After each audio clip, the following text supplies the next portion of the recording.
মাত্র ৩ মাসে content monetization পেয়েছি আর আলহামদুলিল্লাহ আমার সবগুলো ভিডিও কিন্তু ফর ইউতে চলছে। আলহামদুলিল্লাহ আলহামদুলিল্লাহ। কিভাবে কি করলাম, কিভাবে এত অল্প সময়ে আমি কন্টেন্ট মনিটাইজেশন পেয়ে আমি ফেসবুক থেকে টাকা কামানো শুরু করছি, এটা আপনাদের আমি একটু পরেই বলতাছি। এগুলা বলে দুনিয়ার যত আগর বাগর হাবিজাবি যা আছে সব কিছু দেখায়, পরে ভিডিও লাস্টে যে বলে যে আসলে আমার পেজটা 2-3 বছর আগের খোলা ছিল, আমি নিয়মিত ছিলাম না, একটু টুকটাক ভিডিও দিতাম, 2-3 দিন পর ভিডিও আপলোড করতাম। এরপরে যখন আমি দেখলাম আমার 2-3টা ভিডিও ভাইরাল হইতেছে, তখন বুঝলাম যে না, আমার কন্টেন্টের প্রতি আমার মনোযোগ দিতে হবে। এরপর আমি টানা 3 মাস কন্টেন্টের ওপরে মনোযোগ দিলাম, ভালো ভালো কন্টেন্ট বানালাম, কোয়ালিটিফুল কন্টেন্ট বানালাম, অন্যের সাথে এঙ্গেজমেন্ট ঠিক রাখলাম, লাইক কমেন্ট করলাম। কিন্তু 3 মাসের মধ্যে আমি কন্টেন্ট মনিটাইজেশনটা পেয়েছি। মানে এইসব কথাবার্তা যারা বলেন তারা কি আদৌ একটু ভেবে বলেন যে আপনার এসব কথা শুনে যে অন্যজন নিরুৎসাহিত হতে পারে, যে তারা যদি 3 মাসের মধ্যে পায় আমি পাচ্ছি না কেন?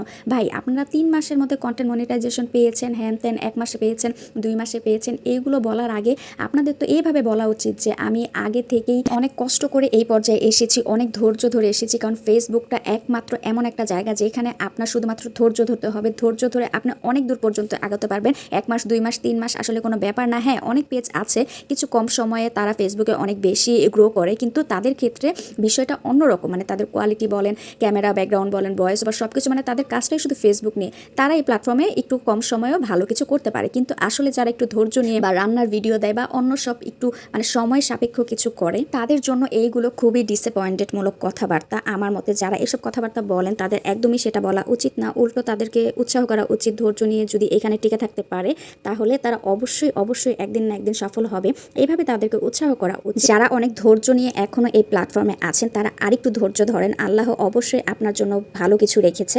আর কখনোই কারো কথায় নিরুৎসাহিত হবেন না। কেউই এখানে 2-3 মাসে কিছুই উল্টাতে পারে না। সো আপনিও ধৈর্য ধরেন, যে একটু সময় যদি দিতে পারেন এইখানে, তাহলেই আপনি আপনার মনের আশাগুলো পূরণ করতে পারবেন। ইচ্ছা থাকলে সবকিছুর উপায় আল্লাহ তাআলা দিয়ে দিয়েছেন। সো আল্লাহর উপর ভরসা রাখুন আর নিজের প্রতি বিশ্বাস রাখুন। That's all for today. Bye bye. Video ভালো লাগলে লাইক কমেন্ট শেয়ার করে পাশে থাকবেন।